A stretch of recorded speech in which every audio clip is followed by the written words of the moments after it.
Welcome to the Healing Pain Podcast with Dr. Joe Tatta. Each week, we interview top experts in physical therapy, pain science, and integrative pain care.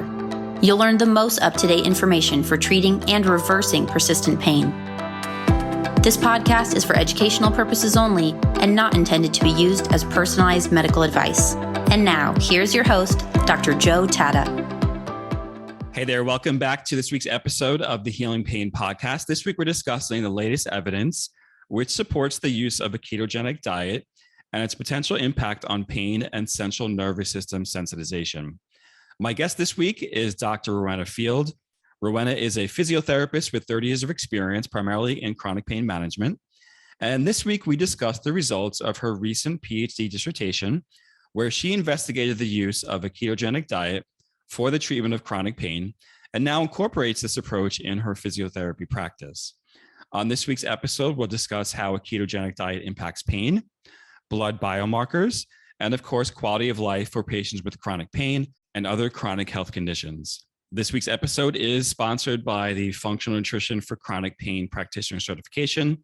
In this training, you'll learn how to apply diet and nutrition for multiple chronic pain syndromes, including how to use a ketogenic diet for the treatment of chronic pain. Okay, without further ado, let's begin and let's meet Dr. Rowena Field and learn about how a ketogenic diet impacts chronic pain. Hi there, Rowena. Thanks for joining me today on the Healing Pain Podcast. Great to be here. Thank you for having me. Good morning from Australia. Thank you. Good evening from New York City. Nutrition is something we are very interested in on this podcast. All sorts of different dietary plans, dietary habits, healthy eating patterns, mechanisms, inflammatory markers, all that is not necessarily new to people, except what you're going to talk about today is new. That's why I'm excited to chat with you, because you've done a lot of research on the ketogenic diet and pain. For people who know me and my work, I'm excited to talk to you because when I wrote my first book back in 2014, I put a chapter on the ketogenic diet. It was very new at that time. Although, as you know, the research was there. The research has kind of been done a long time ago, but you really brought this together through your PhD programs. That's why I'm so excited, because your work is meaningful to the world of nutrition, obviously meaningful to PT and people with pain. So you got a great intersection of lots of different things going on. I'm excited for you, but tell us how a PT first becomes interested in nutrition first. In nutrition, I guess it's a little bit like most things. It's a lived experience thing, isn't it? So, I always struggled with my weight as a teenager and did every diet out there and exercised a whole heap to try and keep my weight under control and all the rest of it. And, somewhere along the line, I sort of came across low carbohydrate and ketogenic diets and sort of went down that rabbit hole a little bit, learning about them. And I was fascinated with some of the talk around mechanisms and things that can occur, particularly, I guess, around how epilepsy is managed with ketogenic diets and things like that. So that sort of really fascinated me from a mechanistic perspective. And I guess I then started to, scratch my head a little bit when I'm sitting in some pain conferences and things, hearing people talking about those same sort of mechanisms that we're targeting drugs or different things to try and alter. And I'm sitting there thinking, oh, hang on, you guys should talk to each other, because there's some interesting crossover here. We could be working on diet for people with pain instead of just giving them lots of medication. And so I thought, oh, well, let's have a look at the literature and see what's there. And funnily enough, there isn't very much there at all about that. So hence I got involved in doing a PhD and just recently finished that. So that was great to actually do some trials around that topic and add to the the literature in that area. Yeah, and I'm so excited that a physio pursued that work, because it fits perfectly with our approach to pain, because we understand the mechanisms potentially better than other professionals do. So even though people may understand the diet aspect more, as physios really understand a lot of the neurophysiology and really what's happening. It's interesting because you mentioned epilepsy. That's really where most of the research, or I should say the strongest research base sits for a ketogenic diet, but there are some similarities with regard to epilepsy and pain a little bit, right? Yeah, well, if you think about so epilepsy is obviously a situation where the nervous system has become so excitable that you see a fit or a seizure.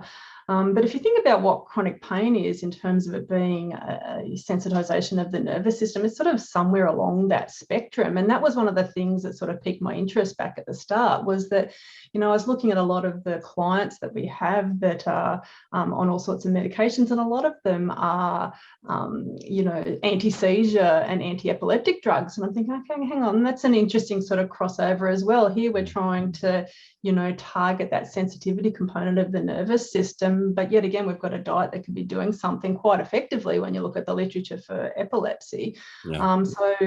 What's the link there? And at the same time, I was watching, in a lot of different forums and things that I was, involved with, that were using low carb and ketogenic diets. And they'd be all approaching the diet because they were wanting to manage their diabetes or lose weight or whatever it might be. But there was always these offhand comments about, and this shoulder pain that I've had for 9 months, it just seems to have gone away. And that was the sort of, N=1, reporting that really interested me, thinking, there is something with pain management here that we could be harnessing as part of our, overall strategy for looking after people with chronic pain. The point about the anti-seizure medications, of course, you're talking about the gabapentinoid type medications, those sort of things, Neurontin, people might know them. So you're looking at that and you're saying, well, we have people taking these medications, and oftentimes those are prescribed as first line of care. I have lots of patients right now who are on gabapentin who would love to get off it because they become quite difficult to get off it, actually. But you're looking at it and you're saying, hey, there's this dietary approach that has similar mechanisms to the way this pharmaceutical is working, and potentially with less side effects. Yes, and that's the real benefit, isn't it? There's no, without the all nasty side effects that go along with it, other than, maybe they might lose a little bit of weight or improve their, depression and anxiety. So yeah, there's all sorts of really good reasons why that should be offered to somebody as an option in pain management, rather than just, prescribing more and more medications. Yeah. I know your PhD did not go into other types of conditions. You've already mentioned seizures, but I know you've done a lot of reading of the literature because some of these mechanisms overlap with other conditions. Other than the epilepsy, what other conditions are we interested in, let's say, with regard to a ketogenic diet? So there's research building in other areas besides pain, right? Yeah, so actually one of the sort of pre-studies that I had to do as part of my PhD was doing a review. So we did one looking at animal models for trying to tease out all the different mechanisms, but we also did another whole huge systematic, it wasn't a systematic review, just a scoping review, looking at all of the different ketogenic and low carb research that is out there. And I went into this not just sort of trying to focus on the things that I was interested in terms of like neurological outcomes and stuff like that, because I wanted to get a bit of an idea about what is the actual breadth of research that is out there? Because that's one of the criticisms that often comes up. There's there's no research about ketogenic. There's no research to back this up. No research to back that up. Yeah. And so we went in and we reviewed every reported trial that used a ketogenic, a low carb diet, which we classed as below 130 grams of carbohydrate per day. And we also sort of compared that and below 50 grams a day. So we could talk about both low carb and ketogenic diets in there. There were 846 studies that are reported using that, and it had to be longer than 2 weeks as well. So it wasn't just a couple of day thing. So we're talking about an actual dietary change for a reasonable length of time. And out of those, there were 64 trials that were neurological outcomes, but there were 63 trials that talked about inflammatory markers and stuff like that. But there was 500 odd trials in all other areas, which include like various metabolic health conditions, sport, cancer, just general health with some of those, and gastrointestinal sort of things. So there's quite a large body of literature there to look back at. And that's what we sort of did as part of trying to have a look, because we were interested in inflammation, because inflammation is something that's relevant from a chronic pain perspective. But there might have been a study in a metabolic health arena that was looking at inflammation, but we wouldn't have captured it if we'd only been looking just at neurological outcomes. So we sort of did these two screens, and there's a stack of research out there supporting the outcomes. And from for example, from the 64 trials, human trials that were looking at neurological outcomes, 83% of them showed improvement. And for the 63 trials doing inflammatory markers, 71% showed reduced inflammation. So that's pretty good outcomes when you look at the body of research. Right. So now when you're online, because I'm sure you probably spend a little bit of time online like we all do, and people say, oh, this is a fad diet. There's no research or to back up going on a low carbohydrate or high fat ketogenic diet. What kind of goes through your mind? Yeah, I'd like to get in there and start typing away, but I'm a bit of a chicken. I don't like to be too controversial on social media and get myself into any sort of trouble. But that does frustrate me, and that was one of the reasons, I guess, why we did this scoping review, so that and it's actually it's in its second review now at one of the journals. So, and it looks like there wasn't any too many dramas with it. So I'm hopeful that will be shortly published with them as well. So that will be out there showing all the different research. And for the appendix of that article, I listed all of those trials, so that nobody else has to go and look. You can look at a great big long list of 850 odd ketogenic or low carbohydrate trials in the various different areas that you might be interested in. Well, thank you for doing that work. I realize that obviously that work is deep work and it takes time, so we appreciate that. And someone can now, as you mentioned, they can access that and they can use that for future use, and it'll fast forward this important aspect of nutrition.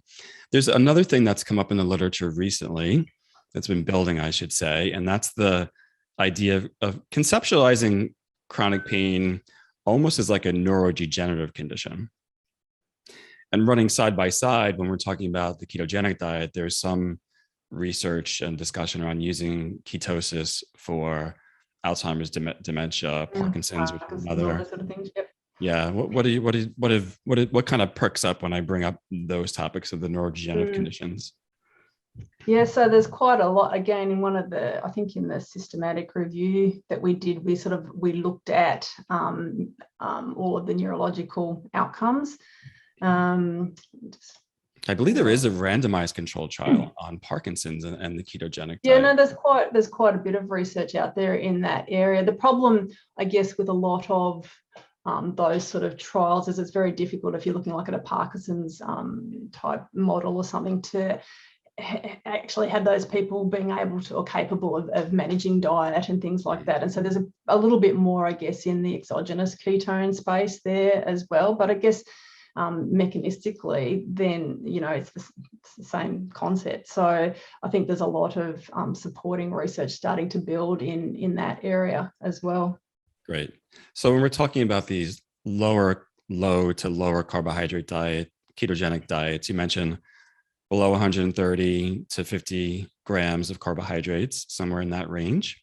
So if we're practitioners and we're starting, so that's, okay, we lower the carbohydrates, right?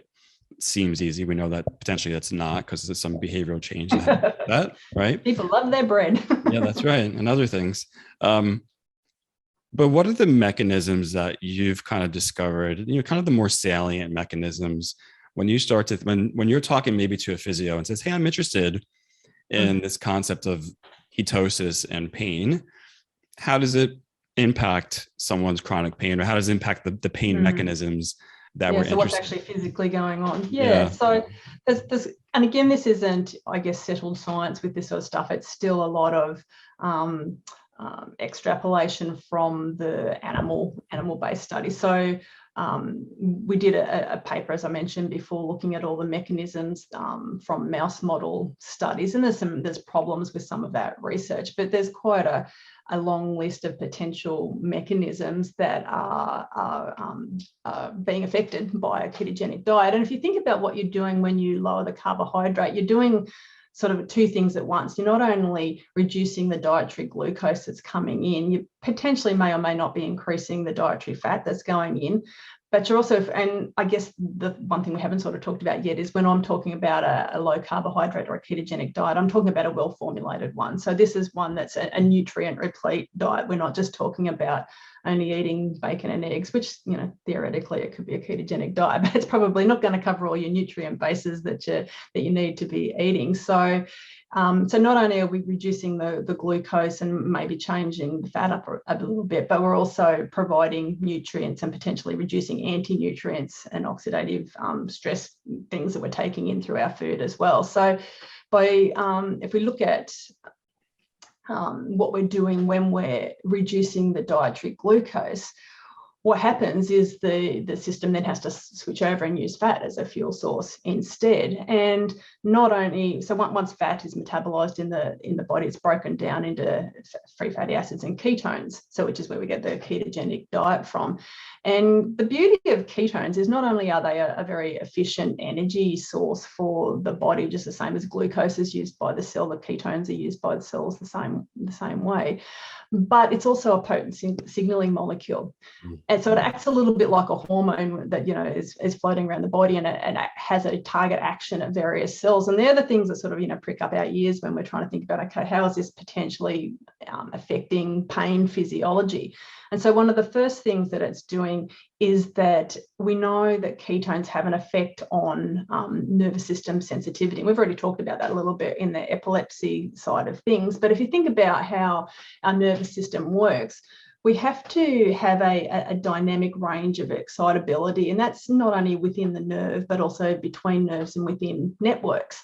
And so when we're thinking about what's going on with chronic pain, there's some sort of increase in like neuronal excitability or sensitization, we call it, in the nervous system. And so we've got this now chronic situation where membrane potentials are potentially sort of on the edges of where homeostatic normal range would be. And so we've already talked about the drugs that try and target that in epilepsy and things to try and bring that down. But we also know that ketones will do that as well, because we've seen in the epilepsy model that ketones will quite successfully mitigate seizures. And we think that's potentially got something to do with the GABA to glutamate ratio, potentially how the glutamate is taken back up into the vesicles, that gets inhibited in some way, or maybe there's less actually released, or the GABA resynthesis is improved. And again, they're all sort of theoretical things coming from the animal models, but we know something's going on from that respect. There's also potential changes in the G protein receptors and the ion channels. So there's all sorts of different things, and also ATP production is potentially changed. So if we've got better energy provision to the cell, that's going to help a nervous system that's sort of revving a little bit higher than it probably should be. But it also, when ATP is broken down to adenosine also affects cells in different ways, and that tends to help with regulation, again, of membrane potential and like pre-post-synaptic stability. So if we sort of stand back and have a look at all that stuff as an overarching thing, it's we can sort of say that ketones are in some way sort of neuromodulatory or neuroprotective. So their ability to be the signaling molecule is one of the things that we're really interested in when we're looking at pain management. But they also, as well as signaling like for membrane excitability stuff, they also seem to block the NLRP3 inflammasome. So that's sort of like the parent up-body inflammatory molecule, of which a whole heap of other different cascades come from. So if you can actually block something upstream like that, then you've got the potential to change a whole heap of different inflammatory pathways that are running. It also, they're shown to help reduce oxidative stress by improving mitochondrial function. And they're also an epigenetic regulator, so they're a HDAC inhibitor. So they tend to inhibit genes that are related to both inflammatory processes and mitochondrial function. So just that part of the story where how ketones acting in all these sort of ways that they're signaling things. There's all different sort of potential areas that it can be improving a pain outcome. But I guess the other flip side to that story is not only have we, created ketones and done all of that stuff, but we've also reduced blood glucose. Now, that in itself, even regardless of ketone production, is an important part of this story, because if you reduce that volatility of glucose excursion in the blood, that also helps to manage inflammation. And it also helps to negate the problem of, so if you've got too much glucose floating around in the bloodstream, that's potentially a problem, and probably seen as a threat, obviously, when we're talking about threat and safety for pain management. If we've got extra glucose floating around in that system, that glucose is a bit of a naughty molecule and sticks itself to proteins and things and stops them working properly. And we end up, with a situation where we can have, damaged or dysfunctional proteins in tendons and ligaments and cartilage in joints and all those sorts of things. So, the poor old diabetics are a great sort of case study for this. If you look at, somebody with diabetes, because they habitually have high glucose levels, they're also much more likely to get both neuropathies and tendinitises and things in shoulders for that reason, because that extra glucose is now sticking itself to proteins in the nervous system or in the tendon and the ligament. So just reducing the glucose in somebody's diet has great potential impacts for pain outcomes as well. Right. So you're talking about the advanced glycation end products. So AGEs. Yeah. What do they call AGEs as a abbreviation, which I think is an appropriate abbreviation. It does, it ages you. And the thing about that, because they then trigger those receptors, that then produces an inflammatory response, and it also triggers proteins and things that break down or degrade, enzymes that degrade the cartilage surface. So, we often we think around things like arthritis as being very mechanical problems, and it's the joint being worn out because it's been used too much. But I don't know, there's more to that story. That's got to do with how much glucose potential loading that person has had in their lifetime as well, because that cartilage surface is going to be degraded by how much AGEs production and how much degradation has resulted because of that high glucose level. So, even if we, as physios, even if we're not sort of taking this deep dive and trying to, really get people into a keto diet that's trying to get their ketone levels up and all the rest of it, if all we're doing is trying to reduce their glucose load a little bit and get a bit more of a stable blood glucose level, then that is still potentially going to have great pain outcomes for that person. Yeah. Although so really you have the ability to influence a peripheral mechanism, which is, let's say, glucose regulation, insulin control, insulin regulation, and essential regulation, because you're mentioning that ketone bodies are neuromodulators, but then we know that all that just kind of overlaps, basically. Yeah. It's all this complex system that's together, it's isn't not it? just like, it's all just one system, especially when you're talking about nutrition. So you have done a pilot randomized controlled trial on the effects of a low carbohydrate ketogenic diet on pain, blood markers, and quality of life. People can find that online, and we'll link to it in the show notes. And you can mention the journal article too, if you want the name of the journal, that'd be great. But I think people first want to know, well, what type of ketogenic diet are we talking about? Because even when you go, you go into a bookstore right now and look up what ketogenic diet is. Teaches you. Yeah, that's right. There are hundreds of different types of ketogenic approaches. Yeah. So what is the approach that you used in your randomized controlled trial? Yeah. So again, another little mini project that we did as preparation for this trial was that another person in my research group is a dietitian. We sat down together and we did almost like a systematic review of the Australian and New Zealand food database. And we worked out, based on appropriate serving sizes, which was the best low carbohydrate food for each of the different vitamins and minerals, which sort of hasn't been done. And again, we're trying to get that through to be published at the moment, but journals don't tend to like to publish low carbohydrate diet papers. Yeah. But the beauty of that was it accounted for serving size, and we went with the dietary guideline stuff. So that sort of, I guess, penalises things like red meat, because you can only have a 65 gram serve of that, where if it was fish, it'd be 110 grams and things like that. So we tried to account for all of those things and account for things like what people say, or something like nori, or the seaweed sheets that make up sushi.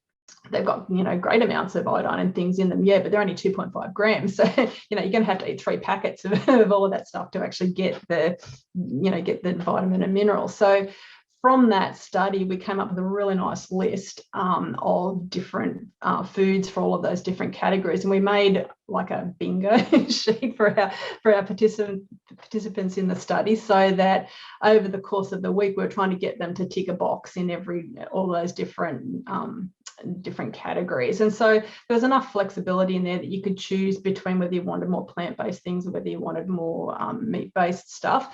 And I must say that animal products were quite highly represented in that group when you have a look at it, but there was certainly obviously vegetarian things in there as well. So when we're talking about what type of diet were the participants on, they could choose the flavour of what their diet looked like, whether they wanted to have a more Mediterranean diet or whether they wanted to have more vegetarian in there or whether they wanted to be more beet-based, whatever it was, as long as they were ensuring that they were getting that nutrient sufficiency, which was one of the things that we mentioned earlier, was that we want to make sure that you're actually putting all those good inputs into the system to try and help the nervous system recover as well. So that was how we approached it. And in terms of trying to work out how much carbohydrate were they eating and all the rest of it, we didn't actually count carbohydrate. What we did was gave them a ketone, a blood finger prick ketone monitor, so that they were actually monitoring their ketone levels, and we used that to get them to adjust what levels they were eating. So we sort of tried to help set them up, targeting at what we thought was about 50 grams of carbohydrate. But if they weren't getting into ketosis, then we were getting those people to pull it back a little bit, or if they were going okay, they could sort of add a little bit more in. Because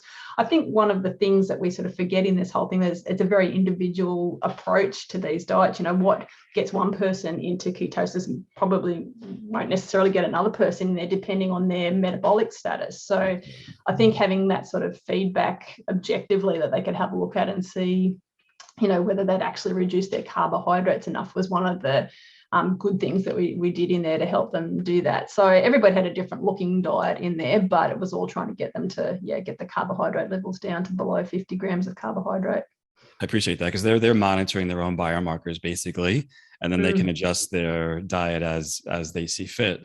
I think the diabetes research with regard to measuring glucose has really helped us in that area, because when people monitor their blood sugar, they realize, okay, rice may work for that, brown rice may work for that person, which doesn't work for me, basically, which is important. We love it when people get our clients get a continuous glucose monitor or something and wear it for 2 weeks, because it's just like this big aha moment for them to try, you know, they realize, oh, hang on a minute, that toast does this to me, but I can eat that, you know, egg for breakfast and I'm fine. So it's really good to have that immediate objective feedback to help really for people to make sense of what they're actually doing, rather than it just being a list of foods and I can't remember that. Can I eat that? Can I not eat that? Yeah.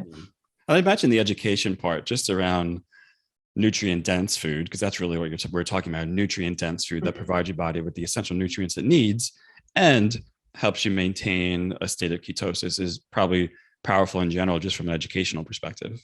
Yeah, and one of the teaching tools we used to do that was we used the NOVA classification system. I'm not sure whether you've seen that or not, but it's just a red, green, orange, yellow sort of four category system, where the red category is all of your ultra processed foods. And so all we said to people was, okay, you can have anything in the first three categories, which is just basically your whole foods or just minimally processed things, but anything in the ultra processed category, that's out. So that's all the fun things, you know, all the chips and biscuits and cakes and all those sort of things. So we asked them just to compile their diet from the other things. And obviously the bingo sheet that we've given them as well has only got whole foods on it. We eliminated any category 4 foods out of that as well. So there was that real focus on nutrient quality and density in what they were eating. And so we mentioned obviously ketone bodies. What other biomarkers were you tracking? Yep. So we also tracked, we did a few questionnaires looking at like quality of life. We did anxiety and depression, basic sort of markers. We did some blood work. So we tested for inflammatory markers and just the general screening sort of stuff that you get in there, looking at, you know, cholesterol and all those sort of metabolic markers that are generally done. So we had a few other things that we were looking at. And so, you know, the interesting thing, I guess, when we were comparing the two groups, so the way the trial ran was that everybody started for the first 3 weeks on just pulling out those category red foods. That was their job for the first 3 weeks, was to get their diet looking a little bit cleaner. And then at the 3-week mark, we randomized people to either just keep doing that for the rest of the remaining up to 12 weeks, and the other group got randomized to go into the low carb ketogenic group. And so, you know, I think I forgot where I was going with all that, but so sorry, I have to repeat the question for me. The biomarker. You were talking about the biomarker. Oh, the biomarkers. Yeah. So we did the biomarkers for everybody at the beginning, and we did the blood biomarkers only at the beginning, at the end. But the interesting thing between the two groups was that whilst both groups got a significant improvement in their pain outcomes, which is, I think, an important outcome, the ketogenic group got significant improvements in their inflammatory markers and their depression and anxiety scores, and both groups got improvement in their quality of life scores. So there was additional benefits that were seen in the ketogenic group. Oh, and the other thing was that the ketogenic group also lost a significant amount of weight, where just the whole food not processed group didn't have a reduction in their weight. So there were some added benefits from doing the keto. But I think, an important thing that we took away from the trial was that even just pulling out those ultra processed foods out of the diet for people got a significant pain improvement. So, as physios working with clients, even if we don't have time to try and, set up some great big diet for people, just helping them understand that pulling the ultra processed foods out of their diet is going to get some sort of pain improvement potentially from doing that. And that's not that hard a leap to get people. And that's the sort of thing you can be talking to people with while you're, doing other sorts of treatment and things like that. But it's got a potential to really change how that person is going from a pain perspective. I think the other interesting thing too, when we looked at that, the group, so we also did obviously like analysing the carbohydrate levels and things of the food at various points through the diet. And the group that was just on the pulling out the ultra processed food, by default, they dropped their carbohydrate levels down to, it was still above the 130 grams. I think it was about 170 or something like that, but it was from 250 or 300 or whatever it was at the start. So even though they didn't fall down into what we'd categorized as a low carbohydrate diet, they had lowered their carbohydrate level. And that potentially, when we think about what we were talking about earlier with the glucose levels and stuff like that, that possibly, was what helped in their outcomes as well. Mm-hmm. So I guess the one thing you didn't mention, which I'm a little curious about, is in this randomized clinical trial, how many people were in each arm of the trial? Do you have that data handy? Yeah, so we started with 27. So it was only a pilot study, and because it was my PhD study, which is basically unfunded, we didn't have any money. As you know, Joe, nobody wants to fund nutrition research. Yeah. So we had to sort of keep our numbers relatively small, and so we started with 27. We lost 3 before the randomization, and then we lost 1 out of each arm after that. But we did actually end up with more people in the ketogenic arm than the whole food arm, just because we ended up getting situations where we'd have somebody that wanted to be in the trial, but their partner or child or something also had chronic pain and they wanted to be in it as well. So it was going to be too hard to put one person on one diet and one person on the other diet. So we allocated them as groups, and just the way that fell was we ended up with a few more. So I think we ended up with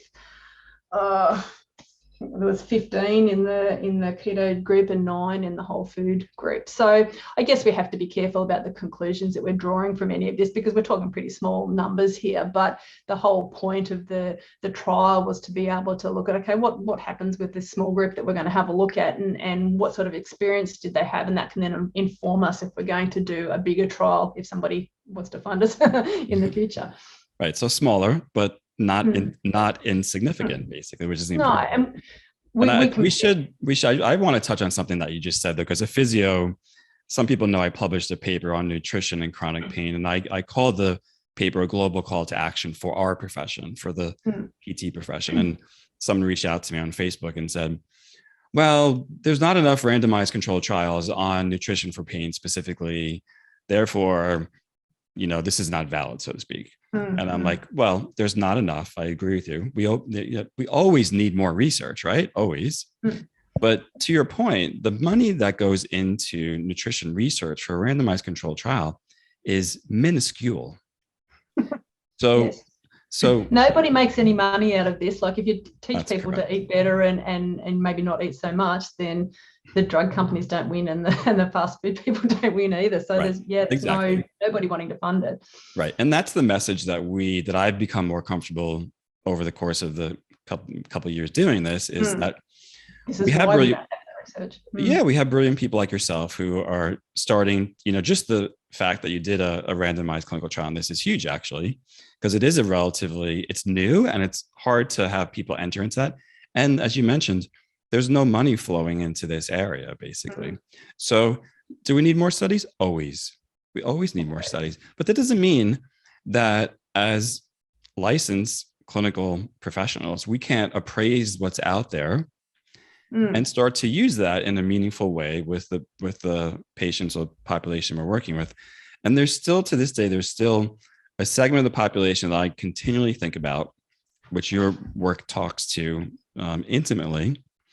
And those are people with aging brains and degenerative conditions. Type 3 diabetes is a dementia type condition, right? So their nervous system literally cannot uptake glucose any longer, right? So their nerves are starving in essence. Even if you regulate blood sugar, some people are past that point of being able to maintain a quote unquote healthy diet with a blood glucose level of 90 or below, so to speak. And I know, based not only on looking at the research, reading your work, and working with patients myself, that these are options for that segment of the population, which is growing in leaps and bounds. We have a lot of people who have aging brains who haven't had the opportunity to interact with someone like yourself and to have them change their diet. And now they're in their 60s or 70s and they're like, what is my option? Because my glucose receptors are basically shot, right? Yeah. And I think, we do our elderly a big disservice. Like there's no thought around this going into what's being fed in nursing homes and all those sorts of things, or what programs are being run for our elderly populations in the community. There's no talk about this at all, where we could be making such a huge difference to their life. Like it's the difference between somebody being able to stay at home and manage or not. Like if you can get their cognitive function improved. But yeah, it's not happening, is it? There is some research in the area around using exogenous ketones, and I think that's the reason for that would be that it's sometimes difficult in those elderly populations to actually instigate a diet in a way that they understand what they're doing and are going to follow it. So, I'd love to see how that research plays out.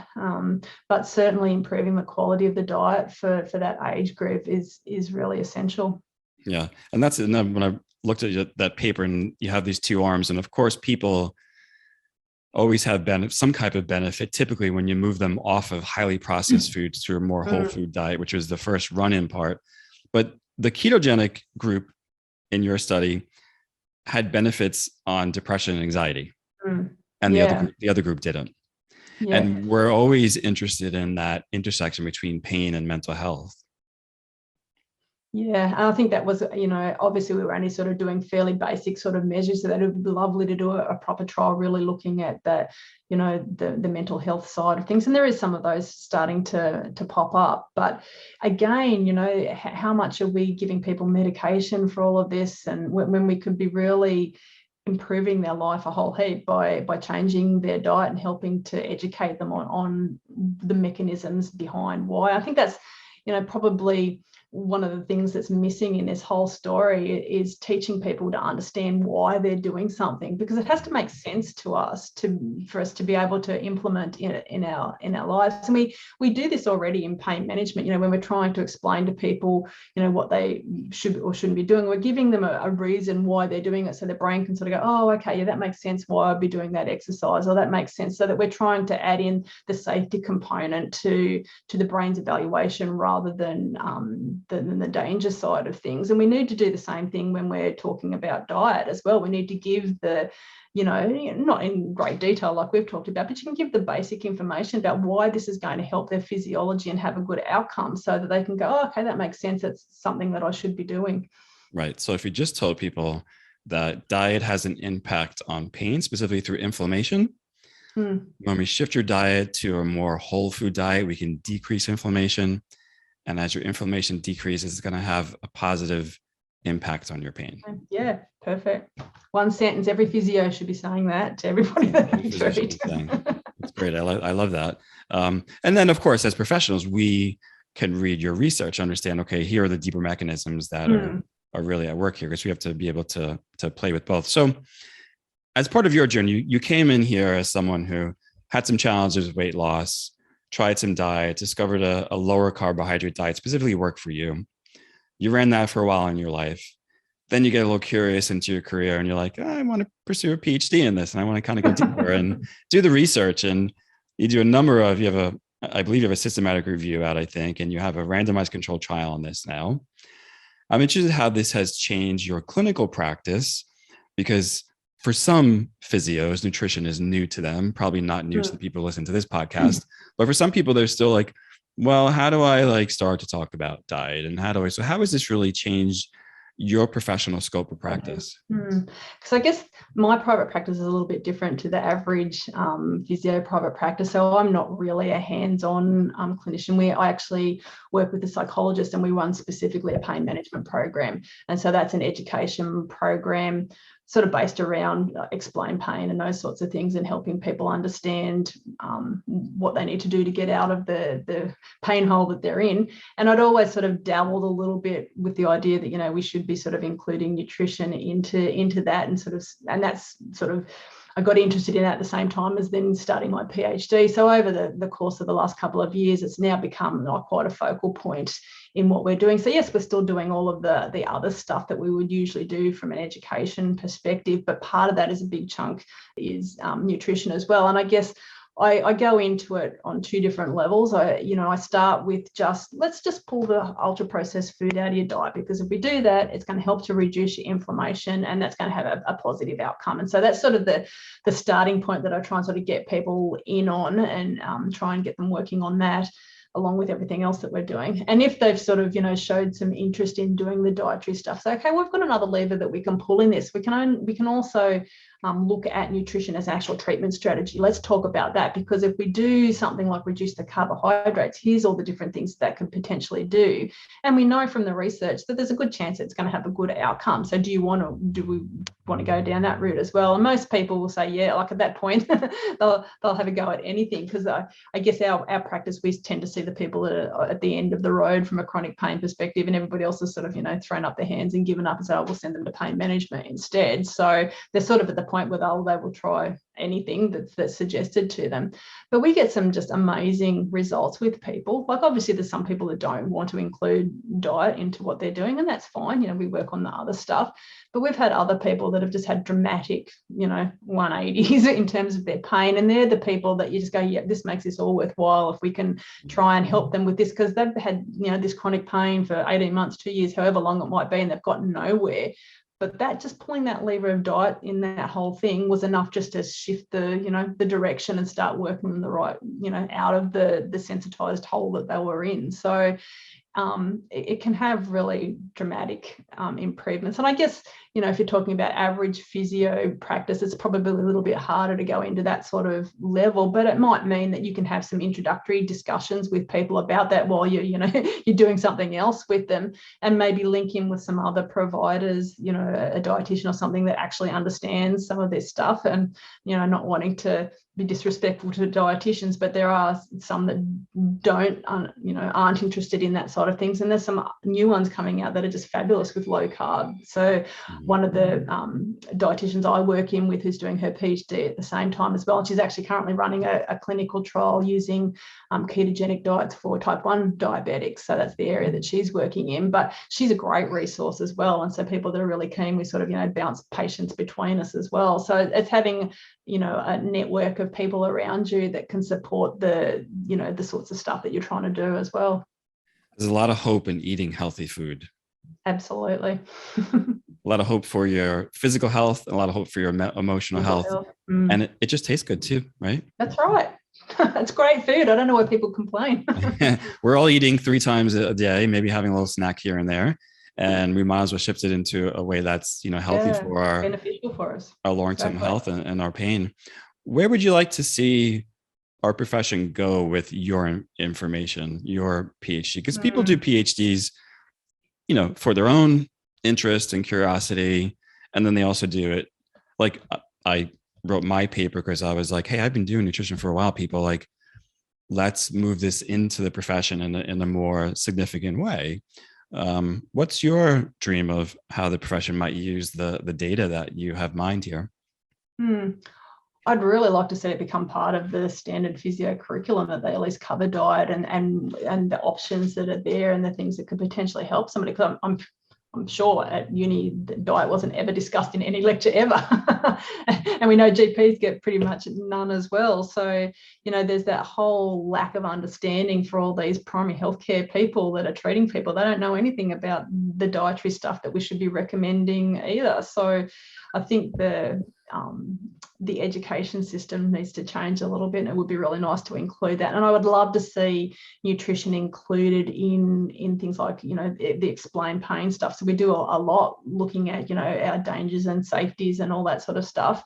But metabolic health falls very, solidly into either a safety bucket or a threat bucket for most people. And, when we looked at one of the first studies that I did for my PhD was looking at, we just did a little bit of a cross-sectional survey of a whole heap of people that had chronic pain to find out, well, what did they think about their diet and how good was their metabolic health? And the funny thing was that they all rated their health as pretty good, and they all rated their diet as pretty good, but they all had an average of 3 comorbidities. They were all, I think the average BMI was 31. And, so there's this real disconnect between how well am I and this chronic pain. And we tend to put, chronic pain in a box over here, and all these other things like your blood pressure and your weight and all the rest of it's a different problem over there. But it's not. It's all part of the same problem that we need to deal with. And if people can see that improving their diet that would improve some of those things is all related to their pain story, then you can start to, work in other areas that have that good flow-on effect back to the pain that the person's having. Because sometimes when people, particularly when you're in a really bad chronic pain situation, it all feels very hopeless. You're in this big black hole, and doesn't matter what you do, nothing seems to work. Whereas giving somebody some dietary stuff to work on, that's like a different thing over the side that they can have a little bit of ownership on and get a little bit of traction with and feel like they're getting some control back. Then they get a bit of improvement in their metabolic health, and it all has a good flow on effect back to what we were trying to do in the first place. So I think, that sort of teaching needs to be happening in our universities and things, that people are coming out armed with that sort of knowledge. Yeah. Well, I'm teaching nutrition now in PT programs, and I hope people in Australia reach out to you and do the same, because you're a wealth of information. I know we're running a little late on time, but I want to touch on that dim and sim part, because obviously that comes from the explained work. So the danger in me and the safety. Right? So people understand, for example, if I injured my back lifting a heavy box, then my brain now starts to perceive that bending forward and lifting is a danger potentially, right? And so protection is the appropriate response. Yeah, it makes sense. Now, metabolic functions in our body are not always, but oftentimes below our perception. So at all times right now, as you and I are speaking, there are metabolic activities happening in every system in our body. It's a whole system approach, basically. So that can be a contributor, if I'm understanding what you're saying, that can be a contributor to the danger in me. Because if the entire system is scanning for dangers, not just in the periphery, what's going on generally. And that's right. Sort of been my theory along the way, that you never have anybody come in to see you with chronic pain and they are the picture of health, and all they've got is this ripping along chronic back pain. Right. They come in and they're overweight and they're depressed and they're eating, like there's all these other things that are going on that are being ignored essentially, and the pain is the thing that they turn up for. But really, when you look at that from a threat to safety sort of model, then it's not only just the fact that they've had this pain and the doctors have told them they're never going to get any better, and the insurance companies harassing them and all those things that are going into their threat bucket. But if they're also, their blood pressure is high and their blood glucose is volatile and all over the place, even though they're not consciously aware that that's what's going on, because they're things that are very tightly regulated by the brain, like the brain is going to perceive those as being something that's dangerous that has to be dealt with. And so, we don't just have a back threat and safety bucket. We've got a whole person threat and safety bucket. And so all sorts of things can fill up that threat bucket. And I sort of, have made the case that, well, a lot of metabolic stuff is going in there as well. And we could be doing something about that from a diet perspective. Yeah. What I have found working with professionals who have followed some of that work is, I think early on in that work, there was this conceptualization that there's no inflammation involved in chronic pain. And now I think we're starting to kind of move. I mean, specifically when you look at central sensitization is a neuroinflammatory response. It's not the same inflammatory response as when you break a leg. Yeah. It's an acute inflammatory response. This is more of a chronic, low-grade inflammatory response. So I think that message is still out there somewhere that there's no inflammation in chronic pain, so to speak. But and I think, as you say, it's because you're not getting this great big spike that you might see if you had an infection or something else that happened. And the difference in the immune system response doing that's like a big response that then creates the right pro-resolver molecules to turn the whole thing back off again. But what you see in chronic pain is just this little piddling slight increase of inflammatory soup, as David Butler would call it, just this slight little increase. And that increase is then not creating the right things to turn it off. So it's becoming this chronic, sustained defensive response that's then going to be picked up by, nociceptors that are now upregulated because they're picking up on chemical in the environment. So, there's all sorts of implications. If the person's overweight, then their adipose tissue puts out inflammatory cytokines. So that then adds into the problem. So, yeah, really thinking about chronic pain as being a chronic inflammatory problem, I think is something that we need to start thinking along those lines. Yeah, it's a whole health perspective. And I think that's what's important about it is you're looking at the whole person, not just a nervous system, not just a neuroimmune system, but now you're starting to look at obviously a gut, brain, immune, musculoskeletal. And that's when people obviously start to get better because you're treating the entire person versus just a nervous system, so to speak. Rowena, it's been incredible chatting with you. I love your work. And I know people who are listening to this episode will love it as well. Let them know how they can learn more about you and follow everything you have going on. Yeah, sure. I'm not big on social media. I do have a Twitter handle, I think, which is just Rowena_field. But I don't put an awful lot on there. Occasionally when we get something published, I'll put that up, but I'm not big on Twitter wars or anything like that. And we have a website for our business, which is STEP, so Solutions and Tools and Education for Persistent Pain. So that's an Australian-based program that we run here in New South Wales. But there's a website for that, which is just step.com.au, so STEP with 2 Ps. So you can contact me through there if you wanted to as well. So I'm happy to chat to practitioners or anybody that wants any advice or direction towards any of the research and that sort of thing. Great. So of course, everything that we spoke about today, you can find on the show notes at the Integrative Pain Science Institute, but you can go directly to Rowena's website, which is www.step.com.au. And you can find all the information that she's up to and follow her research as well. Rowena may not be big on social media, but we're going to make sure that she becomes big on social media because you're all going to share this because it's important work. So please make sure to share this on Facebook, LinkedIn, Twitter, or Instagram, wherever anyone's talking about ketogenic diets and chronic pain, especially in the physiotherapy or physical therapy community. I know a lot of people in our community here are going to really benefit just from this perspective and now able to help their patients with it. So I want to thank Rowena for being here. I want to thank all of you for joining us. Take a screenshot of this episode and tag me on Instagram. My handle is at drjoetatta.com. Thanks so much, and we'll see you next week. Thank you for listening to the Healing Pain Podcast with Dr. Joe Tatta. To subscribe to the podcast and learn more, visit Integrative Pain Science Institute.com. That's Integrative Pain Science Institute.com.